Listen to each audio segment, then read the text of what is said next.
জয় ঠাকুর। শ্রী শ্রী রামকৃষ্ণ পুঁথি তৃতীয় খণ্ডের অন্তর্গত স্বদেশে মহাসংকীর্তন এই অধ্যায় থেকে আজ আমরা ষষ্ঠ দিন পাঠ করছি। পৃষ্ঠা সংখ্যা 223-এর কিছু অংশ থেকে 224-এর অর্ধেক অংশ পর্যন্ত, পর্ব 345।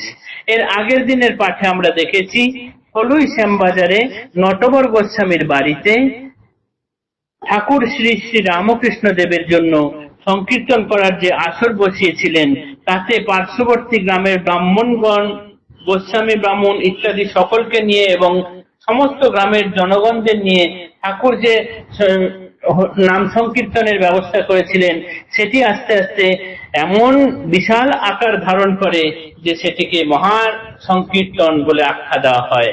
এই নাম সংকীর্তনে ঠাকুর নিজে থেকে এমন বল সঞ্চয় করেছিলেন যে সেখানে যার পা নেই সেই খোঁড়াও এই নাম সংকীর্তনে বল পেয়ে প্রহরের পর প্রহর এক পায়ে নেচে গেছেন। এই রকম পরিস্থিতি আমরা গত দিনে দেখেছি। তারপরের অংশ আজকে দেখব যে কি তাজ্জব ব্যাপার সেখানে এবং কেমন করে সেটি হচ্ছে।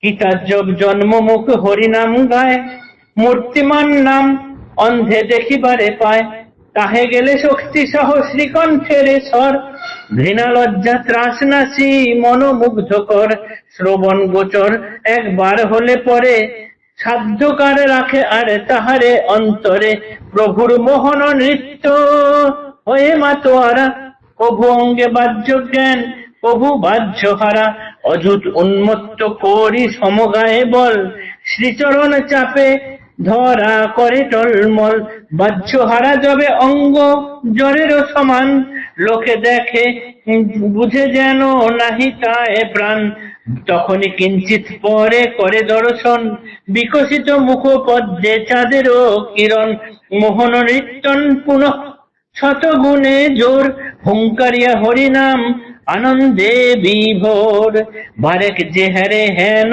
শ্রীপ্রভুর ধারা, বিস্ময়ে আবিষ্ট হয়ে হয় বুদ্ধি হারা, কয় হে হেন মানুষ কোথায় কে দেখেছে, এই ক্ষণে হতপ্রাণ পরক্ষণেই বাঁচে, পারাগে লোক সব বোধহীন জন, নাহি বুঝে ভাবাবেশে সমাধি লক্ষণ, আচরণ জাতিগত ধর্ম ব্যবসা, কামার কুমার বেনে তাঁতি তেলি চাষা, উচ্চ জাতি যদি কেহ কায়স্থ ব্রাহ্মণ, নামে মাত্র উচ্চ কিন্তু সমান রকম, বুঝে না সাধনা আদি কিবা তায়ে ফল, সৎশাস্ত্র পাঠে কিবা সাধু বুঝে না সাধনা আদি কিবা তায়ে ফলে, সৎশাস্ত্র পাঠে কিংবা সাধু সঙ্গে মিলে, কেন তীর্থ পর্যটন উদ্দেশ্য কি তার, বিষয়ে মগন মন সংসারী আচার, বৈষ্ণব সংজ্ঞায় যারা হরি নাম করে, কোথা হরি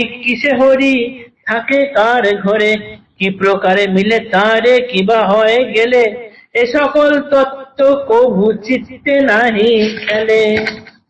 দেশ জুড়ে বার্তা গেল পড়িল ঘোষণা, সমবেত কত লোক না হয় গণনা, অপার বালুকা মধ্যে সাগর বেলায়, তিল পরিমাণে রত্ন দেখা নাহি যায়, তেমতি জনতা মধ্যে প্রভু নারায়ণ, সকলে না পায় তাই করিতে দর্শন, দর্শনে লুব্ধ মন আসিয়াছে ছুটে, উপায় স্বরূপে লোকে চালে গাছে ওঠে, গাছে ওঠে এত লোক দেখিবারে নাচ, গাছ গোটা বোধ হয় মানুষেরই গাছ, পরম আনন্দ পায় দেখিয়া মূরতি, পতিত পাবন প্রভু অখিলের পতি, ধন্য ধন্য কলির মানুষ ধন্য কলি কলি, যে কালে হেলায় মিলে প্রভু পদ ধুলি, অনায়াসে যেই কালে প্রভু দর্শন, দেবের দুর্লভ বস্তু সাধনের ধন।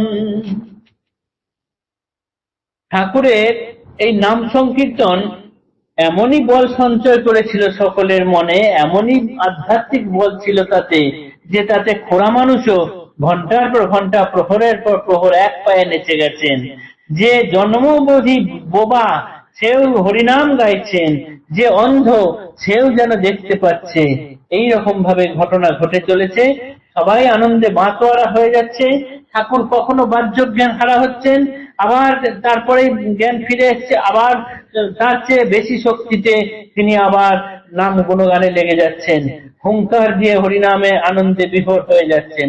এই মাত্র যেন যে একবার ঠাকুরের এই রূপ দেখছেন সেই বিস্ময়ে অবাক হয়ে বুদ্ধি হারা হয়ে যাচ্ছেন। মানুষ সকলে ঠাকুরকে দেখছে আর ভাবছে এইরকমও কি মানুষ হতে পারে। এই এক্ষুনি যেন মৃতবৎ, আবার পরক্ষণে যেন বেঁচে উঠলেন। তারা পাড়াগে মানুষ, তাদের সমস্ত কিছু বোধ জ্ঞান নেই, তারা ভাবাবেশ বোঝে না, কোনটা সমাধির লক্ষণ তারা কিছু জানে না, তাই তারা ভাবছেন এই মাত্র মৃত, এই মাত্র জীবিত। এই দেখছেন আর অবাক হয়ে যাচ্ছেন, কেননা সমস্ত গ্রামটা আশেপাশে সবাই সেখানে বাস হচ্ছে গিয়ে কামার কুমোর বেনে তাঁতি তেলি চাষা, আর উচ্চজাত থাকলে সেটা হচ্ছে কায়স্থ ব্রাহ্মণ। এইরকম যারা হরিনাম সংকীর্তন করছেন, যারা সৎশাস্ত্র পাঠ করছেন, তাদেরও মনে কখনো এই কথা জাগে না যে হরি কে, হরি কোথায় থাকে, কি প্রকারে তাকে মেলে, এই রকম কোনো প্রশ্ন জিজ্ঞাসা তাদের মনের মধ্যে নেই।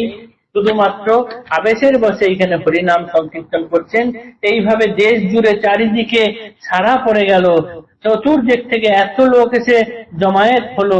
সাগরের মধ্যে যেমন বালু কণা দেখা যায় না, সব এক হয়ে যায়, ঠিক সেরকম সেই মহা সংকীর্তনের মধ্যে ঠাকুরকে আলাদা করে কখনো চেনা যাচ্ছে না। মানুষ তার নাচ দেখার জন্য বাড়ির চালে উঠে যাচ্ছেন, গাছের ডালে ডালে উঠে গিয়ে বসছেন। এক একটা গাছ যেন গাছ নয়, মনে হচ্ছে মানুষের গাছ। এইরকম অবস্থা দেখে পুথিকার বলছেন, ধন্য ধন্য কলির মানুষ, ধন্য কলি, যে কালে হেলায় মেলে প্রভু পদধূলি। অনায়াসে যেই কালে প্রভু দর্শন, দেবের দুর্লভ বস্তু সাধনের ধন। এই সাধনের ধন এখানে অনায়াসে পাওয়া যাচ্ছে। জয় ঠাকুর।